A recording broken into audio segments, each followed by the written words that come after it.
Welcome to Cricbuzz Live. This is India versus New Zealand, 3 T20 internationals. First of those in Ranchi. No Virat Kohli, no Rohit Sharma, no Gaurav Kapoor.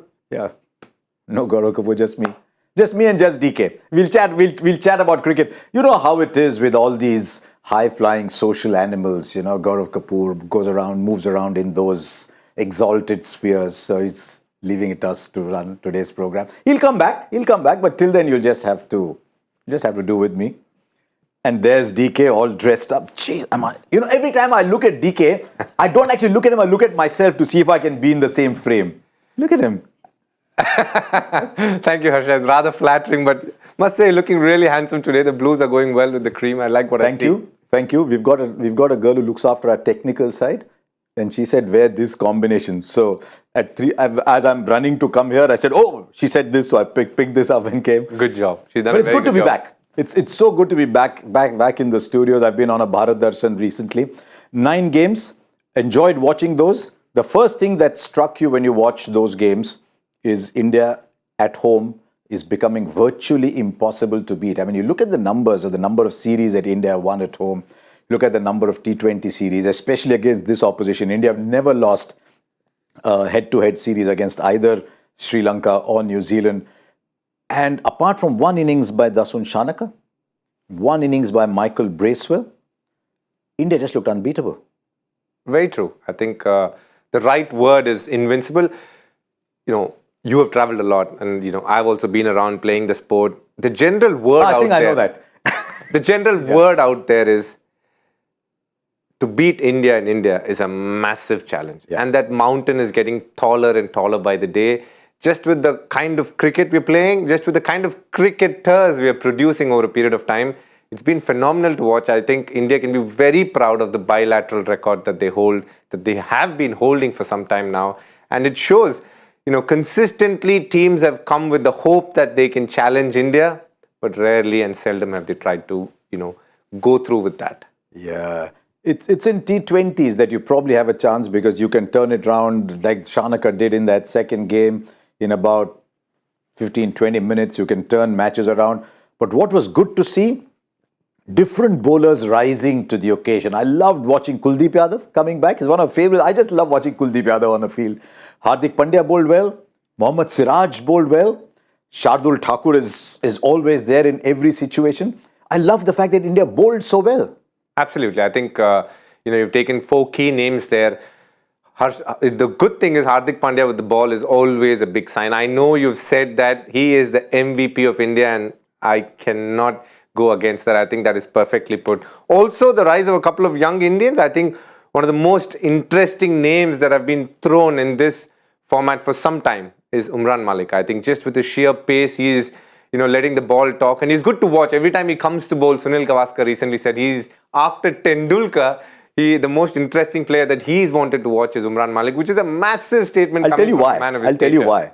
When SMG was breaking through in Indian cricket, he was playing, our hero was Abid Ali. I came from Hyderabad, Abid Ali. We thought Abid Ali was 170 kilometers an hour.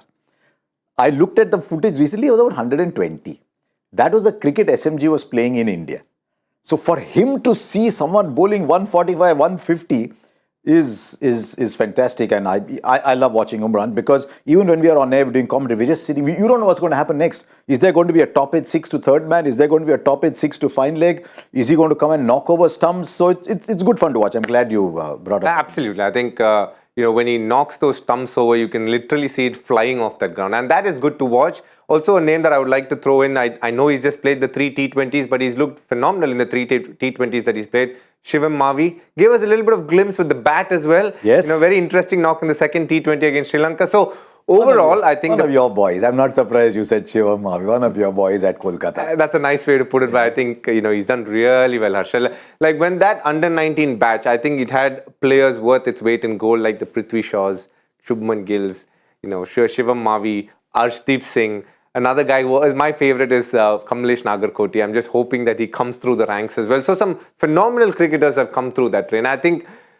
the good thing about IPL, and I keep saying is the amount of talent it throws us at the end of that 2-month tournament. And that is always phenomenal to watch. They rub shoulders with the best. And when they come into the international scene and they do well there, then it goes to show that IPL is a great tournament to be a part of. So just to tell you what's happened today, if you have a Cricbuzz app, you can watch it straight away. You don't need to. I'm looking at the same thing as well. Hardik Pandya says he's won the toss. India bowling first. He says I can already see the dew. That is why I'm bowling first.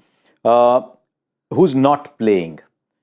Yuzvendra Chahal is not playing. Mukesh Kumar. That's a great story, by the way, in Indian cricket. Mukesh Kumar. Jitesh Sharma, wonderful young keeper. Well, not so young, 29, but young in terms of years. And when you know that people like DK are cutting their teeth in the media when they get to the answers before the question is posed. He said, no Prithvi Shaw. I saw Shubman Gill bat. I saw him closely. I thought he's having a net. And I thought he was having a net with bowlers that he had chosen. Because he just had so much time. But that is 50 overs cricket. What is your take on 20 overs cricket? Because you look at the numbers for Prithvi Shaw. Even if he bats 6-7 overs, he's just giving you that blazing start. Prithvi Shaw, Shubman Gill, it's been a debate since they're under 19 days. Prithvi Shaw was always a blue-eyed boy. Shubman Gill was a guy who came up and said, you know what, yeah, Prithvi Shaw is great, look at me. Where do you stand on, you have to pick two out of those three, Prithvi, Shubman, Ishan Kishan. Because one's a left-hander, so that's obviously an advantage. And he's the only keeper there. So for me, among the three batters, the most talented in terms of stroke making is Prithvi Shaw.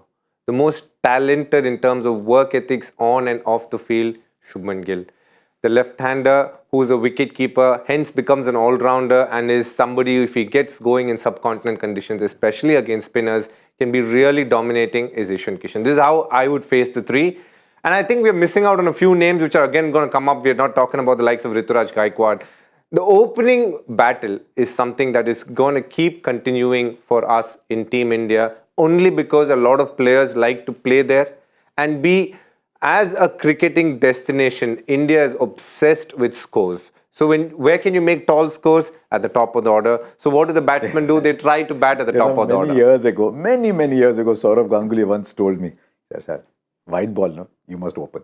I said, it helps if you're captain, no? you will open. I mean, that's sort of Sachin partnership or something else. But I can see what you're saying about opening the batting. Absolutely. I think people find tall scores coming at the top of the order, so they prefer batting there.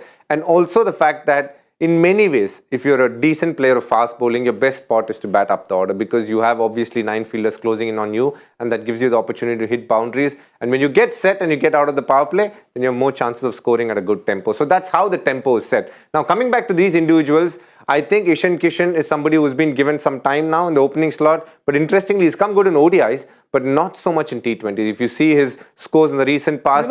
Sorry to interrupt. You talked about the opening combination. And yes, there are 5 options opening. But I've just been looking at the numbers.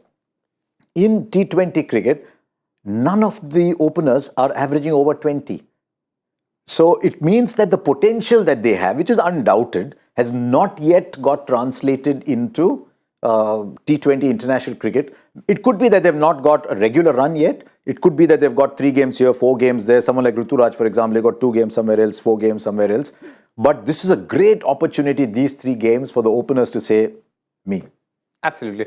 Also, I think the reason why that happens is, Harsha, why the averages are not exactly where they want it to be is because the tempo at which they bat for their franchisees is very different to what is expected in international cricket. Please say that again. We've been saying that for such a long time, that the way you play in IPL, come and play the same way in T20Is. In franchisee cricket, you're not fighting against too many people there. You're the star there. You're almost certain to get 10, 12 games. The place is written in stone there in many ways. Whereas when you come to international cricket, there are 5 others, 6 others who are looking to get to the same spot. Now, with that comes the word pressure. And pressure is a very funny word, as all sportsmen would say. And hence, these openers who bat at that tempo are expected to bat at a very different tempo when they come here and they're not able to match up to it. And when they try too hard, they get their dismissals. And that is why you see Ishan Kishan. He's got a 40, he's got a 30.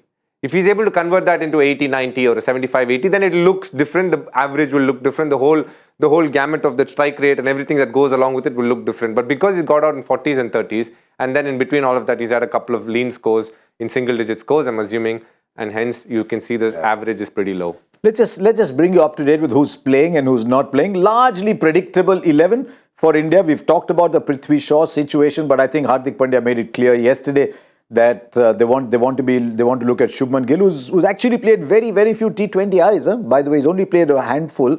So Ishan Kishan, Shubman Gill. I loved watching Rahul Tripathi play the last of the T20Is against Sri Lanka, where, to quote DK, he played for India in the same tempo with which he played in franchise cricket. The Sky, now of course the T20I Player of the Year, overjoyed for him. Hardik Pandya, Deepak Hooda's given that role now. Come in at 6. We'll give you a couple of overs maybe, but come in at 6 and play that role. Washington Sundar, Shivam Mavi, Kuldeep Yadav. And then Umran Malik, Arshdeep Singh. It's an interesting lineup this, because Shivam Mavi will come in there to bowl the new ball. India like Umran Malik to bowl behind. And Arshdeep Singh. I'm very happy to see Arshdeep Singh back, because we saw him play early when he came back from a break. Should he have had a break? That's a whole debate, because that will take us about 1.5 hours to talk about. Well, I'm not a great fan of just giving people a break for the sake of it, but that's okay. Bowled 5 no balls. What I liked, DK, is he went back and played Ranchi Trophy cricket. I'm a big fan of going back to first class cricket, because you get those long spells in, you get your wickets in. What is your thought? Arshdeep came there, bowled 5 no balls. What can you expect to see him today? 100% I can tell you he's not going to bowl the same amount of no balls. He might bowl 1 maybe, but I don't see him bowling more than that. And I say that 1 because in that ground especially, it's a very different ground to run in. It's slightly loose soil, so it's not that easy to get your rhythm going first up. But I still feel he might not bowl those no balls only because he's gone back, played a Ranji Trophy game, bowled a certain amount of overs, and that will give him the confidence. At the end of the day, bowling and batting, as you say, the word the cricketers use is feel, and you can say rhythm, you can use various words, but the meaning is the same. You want your body to go through that gruel of playing cricket. And when I remember when Arshdeep bowled those 5 no balls, and I said it is lack of game time. You were here, weren't you? I was. Yeah. I was. Also, the fact that it is an inherent error in a lot of bowlers, and this is where you need to be clever. Why do they bowl no balls? It could be many things, Harsha. As simple as he is probably used to starting with his left foot, and he could have started with the right foot. So what you need to do when you practice and as you keep playing the sport is gaining awareness of your skill. What do you do when you do well, and try and recreate it over and over again? And that is where somebody like an Ashwin stands out, because he's so aware of what he does for the result to be what it is. And that is what helps you in repeating stuff. If Virat Kohli is aware of that, that is very important. And I'm sure that is something that he needs to learn as he plows along the trail. Yeah, because we forget. We've just pushed him into such big games. We forget Arshdeep is still young. He's still largely inexperienced. He's played a handful of games because we've thrust him into the big stage. But he's got a little cycle to turn around. Last 4 games have not been great, but it's only been 4 games. So now New Zealand. What about New Zealand's playing 11? And there are some really good players in there. Finn Allen, I think he's struggled to get the tempo of 50 overs cricket. So I think he'll be a very different player in T20 cricket. Mark Chapman is a T20 specialist almost. Daryl Mitchell, Mitch Santner's captain again. Maybe Bracewell will bat ahead of Santner. Duffy, Ferguson, Tickner. So they've got with Tickner, Ferguson, Duffy, 3 quicks, Bracewell, Santner. Ish Sodhi comes back. Ish Sodhi. By the way, I don't know if you know, but Ish Sodhi has got this. He's a quiz nut. Okay. Apart from being a good leggy, so every time he spots me, he comes and asks me one quiz question. So the other day, just before we are leaving, he's asking me where were we, in Indore, who is M.M. Jagdale? Who is C.S. Naidu? So he's got that little kida about him. So I said, yeah, proper Indian, loves cricket, Absolutely. whatever. But the one player we want to talk about there is Glenn Phillips. And I think there is something about Sky in Glenn Phillips. I don't know if you'll agree. He probably doesn't hit it to all corners, but I'm like a stuck record sometimes, no? I saw him play 50 in 29 balls against Pakistan. And he hit 1-6 with all his weight on the back foot over mid-wicket. And I thought, wow, this is something else, man. Interesting. Glenn Phillips again, born in South Africa, East London, and then moved at the age of 5. It is, I mean, in future, New Zealand players are all going to come from South Africa. Yeah. What makes him special is his hand speed. And also off the field, he is probably the fittest cricketer New Zealand has. And New Zealand has a high benchmark. He is probably the fittest. Yes. He can do various things, like he can do sculling. Sculling is something where, you're on the small plank and you need to do whatever. I don't want to get into the technical side of it. It's tough. It's very tough. And you can do it, I can't, basically. I also can't do it at this point of time. But what makes him really special, and what I like about him, is he flat bats it when he hits boundaries. And what is different to Surya Kumar Yadav and him is the fact that when Surya Kumar goes over the offside, he hits it with a vertical bat. He hits it straight. Whereas if you go on the leg side, you have to go flat batted. Whereas when it comes to Glenn Phillips, he flat bats it even on the offside. That is number one. Number two, the one thing that is very similar to both of them is their ability to pick lengths. They pick length very, very, very quick, slightly ahead of others. And that's why you can see a lot of short of length balls, which people tend to flick or wait and play on the back foot. He will pull it for a 6 because that is his biggest strength. His weight is slightly on the back foot and hence slightly shorter balls. He's able to pull it over deep mid wicket for 6. And what I like about him is he's come through this ranks where he's played for Auckland and some coach has seen him, some scout has seen him, picked him for Jamaica Talawas, and that's where people started noticing who Glenn Phillips is. He went there, he had a terrific season, and then slowly but steadily his career blossomed. He went on to then play for New Zealand, and now is obviously become a household name in many ways, picked for Sunrisers as well. It's been a success story of sorts, but the beauty is he started at South Africa. Even though he migrated at the age of 5, we will all hold on to the fact that he was born in South Africa. Devon Conway was. I was doing commentary with Grant Elliott. Grant Elliott, South Africa to New Zealand. Devon Conway, South Africa to New Zealand. Neil Wagner, South Africa to New Zealand. That will continue. New Zealand have a player base of 100, 120 players, so they will need to get the best. But I did say he reminds you of somebody else. The great joy of all of us, and DK has been in a side with him, is that Surya Kumar Yadav has officially been recognized the ICC T20 Player of the Year. And I just look at his numbers. Forget what he does. Forget the aesthetic value and the aesthetic sense of shock with what he does on a cricket ground. Forget where he finds areas to score. I mean, we've always been told play in the V. Now the V over extra cover and mid-wicket are sometimes the longest boundaries on a cricket ground. Where are the shortest boundaries? Over long leg and third man. And he finds ways of sending a ball to third man that's got no business going to third man and fine leg. In spite of that, and this is something I want to quiz DK on, because DK made it his area of specialization. So he knows how difficult it is to play a high-risk game. He plays a high-risk game. You cannot have a strike rate of 160 plus. He's 180 now, but I'll go 150 plus, 160 plus, unless you're playing a high-risk game. Then to average 46 is something else. Absolutely. 49. And I think that's what makes him really special. And we've spoken about this in the same studio when we're sitting. What makes Surya Kumar special is his tempo from ball 1 and the fact that he is consistent with that. With scoring shots the way he scores, what is really hard is to be consistent because constantly he is playing the field. And the beauty is the bowler knows he is playing the field. He is trying to do his best to make sure he doesn't beat the field, but in spite of that, he beats it consistently. And what I really liked about him is when we went to Australia, I thought it's new territory for him. When we went to a World Cup for the first time, that's the first time he's gone there. And he's had an astounding World Cup. He played brilliantly in a practice game, followed it up with a terrific knock against South Africa. I know he did well against Holland and Zimbabwe and it looked beautiful. But the knock against South Africa, I watched it firsthand. I guess I had the best view and he played some breathtaking shots against some quality bowling on a Perth wicket, which was very fiery. And that was special. DK, you mentioned something about picking length early. Now, across the history of the game, last 150 years, there's one thing that separates the great from the good. It is their ability to pick up length quickly, have that extra second, well, second is too much, extra microsecond to play the ball. And yet, not everyone plays like him. And I just think it's his flirtation with danger. He doesn't mind the danger in the current form confidence that he's in, but he has perfected hitting the balls to those areas. Why can't someone else hit the ball to long leg the same way that he does? So, is it just seeing it early? No. Or is it accepting that I will play that shot? No, I think we need to roll back that question to his really formative years. So, as an example, I went and tried. There was one shot that he played that really baffled me, which was full ball on the offside. He did this and it went for a 6. Richard Gleeson he hit in England. And I wanted to get that shot. The rest of the shots I imagine maybe I could do one day, but this shot I've never tried and I tried. And then I realized what makes him so special.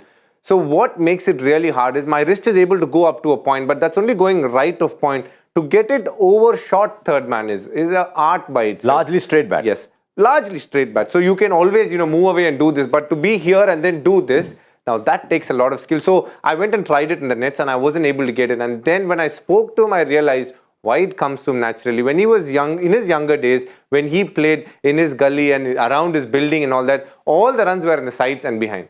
So he is so used to using that it comes to him naturally.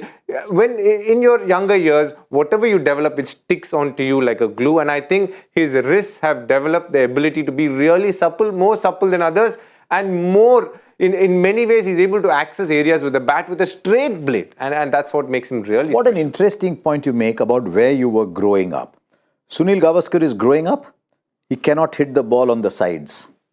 What is the shot that defines him? The straight drive, that is where he could play. I did a Cricbuzz in conversation with Babar Azam. Why the Babar Azam cover drive? Because there used to be a whole set of mattresses. So if you hit the mattress, nothing got hurt over there. So what do? You keep hitting the cover drive. He perfected the cover drive. So very interesting what you say about Sky, but he's got to have wrists like that to be able to play that shot. Exactly. But I think to have the flexibility in the wrist to achieve that with the bat, we're able to hit in the inverted V literally, but to do it consistently and with a straight bat. Now that is hard. Like, you can move away and do it. That is very different. But to do it with a straight bat, that is skill, and that is something that is innately achieved because of what he's done when he was young. And what that does also, because we constantly show you pitch maps, we show you boundary dimensions on air, inevitably behind, however big the boundary is, behind is rarely more than 60 meters. Because you're measuring from the center, there's another 10 meters gone. It's rarely over 60, 62 meters, which is the shortest boundary to clear behind you. Who decided that the V must be in front of the wicket? Who decided? Who decided that it's okay to be outside the crease when the bowler is bowling? Sorry, I'm not getting there again. I'm like a stuck record. So what he ends up doing is he ends up scoring runs to the shorter boundaries, but it's a great skill to be able to. How long will he continue doing that? Long may it continue. You don't know. We also got questions, but I'm not the only one who's got questions. We take some of yours as well. We got Ask Cricbuzz Live, and this is the question that we've got for you today. Ankan Mishra says, Rahul Dravid has claimed he is unaware of the split captaincy thing. Do you think India should go down the route? And on that route, what have you made of Hardik's captaincy in India Blue? I'll give you a little disclaimer. I was doing a Cricbuzz in conversation with Hardik Pandya. At that point, I didn't know him very well. Who knows Hardik Pandya well is this person in the studio. And I asked DK, what can I expect from Hardik? So you know Hardik well. Hardik, the captain. His track record is Gujarat Titans, 1 year of IPL. That is it. That is his track record as captain. Should India go the split captain rule? Rohit Sharma ODIs? Hardik Pandya T20s? Or do you think it's too far away to take a call yet? So, should India go? If the case presents itself, why not? But right now, it is very hard to say. It is not right for me to say for two reasons. One, India is only playing 3 T20s after this. They're playing against West Indies post the IPL, and that's about the T20s up till the World Cup. So the focus will then go on the 2023 World Cup.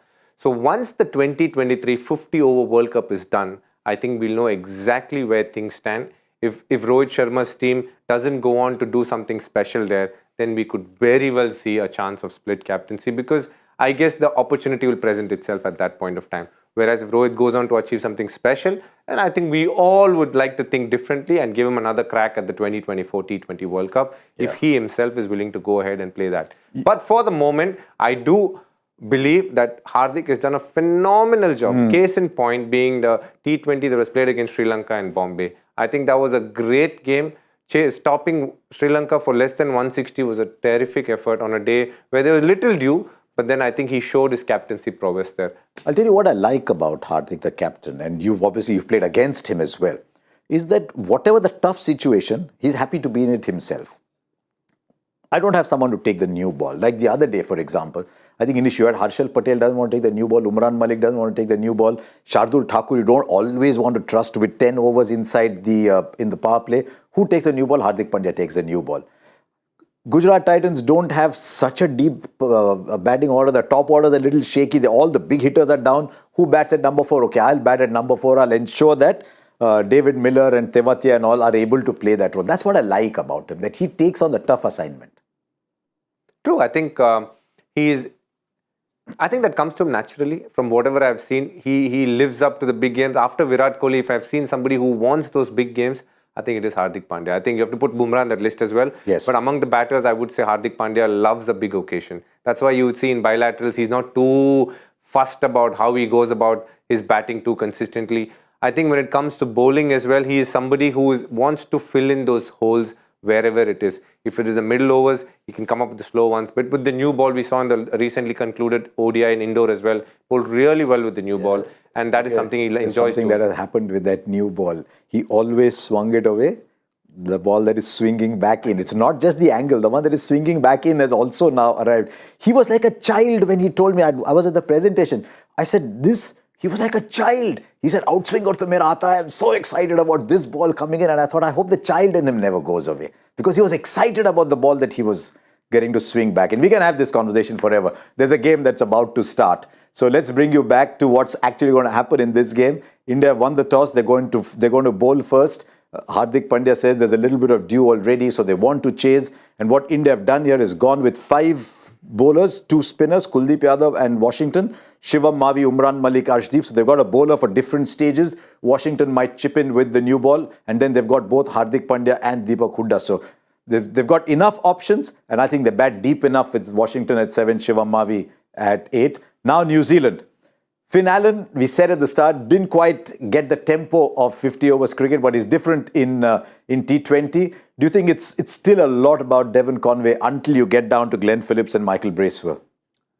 I would think so, because you can see when you look at that team, Finn Allen up front hasn't played as many games for New Zealand as like a Conway. I think Conway is somebody who's come on the scene and he literally embraced it with both arms. All formats, he's been somebody that they've looked up to and he's constantly delivered for them. He has arguably been their best batter across formats along with Kane Williamson. I think when Kane Williamson has faltered a bit in the recent past, but Devon Conway has been a pillar for them. And it's interesting, what makes New Zealand T20 team a very, very interesting team is, can Devon Conway and Williamson bat together from here on in the future? Correct. That's going to be a question that they're going to answer very, very carefully in the near future. He's given up captaincy on Test cricket, but he's holding on to the white ball cricket. But again, I think very similar to India, I think post the 2023 World Cup, I think a big decision could be there if New Zealand don't go the distance. And I think that is one of the reasons that would happen is because both of them batting together, they weren't a great partnership out there in the middle, especially chasing tall scores. And which is why they need Finn Allen above them to fire, and they need Glenn Phillips below them to fire, so that they can find different roles to play. So we'll wait and see how it goes. There's no Kane Williamson here. They missed him enormously in the one-day series that ended. I still think the longer the game, the more crucial Kane Williamson becomes to the side. We've got a joy factor question for you. Let's see what Joy has got up for us today. Here's the joy factor question. Which cricketer, I must put this wish actually, next time I meet Inderbir. Which cricketer retired from the game only to return as captain almost 10 years later to lead his team to a test series win? DK, don't answer that question. I'll give you a clue. You need to be of a certain vintage, I think, to get it. If I've got it right, I think you need to be of a certain vintage to get it right. But we'll figure out. Do send in your answers straight away. Don't forget to put in the hashtag on Cricbuzz Live, hashtag Ask the Expert. Remember, India bowling first, New Zealand are batting first. You know that Ranchi wicket. What is a good score batting first? More important, how much? What do you think?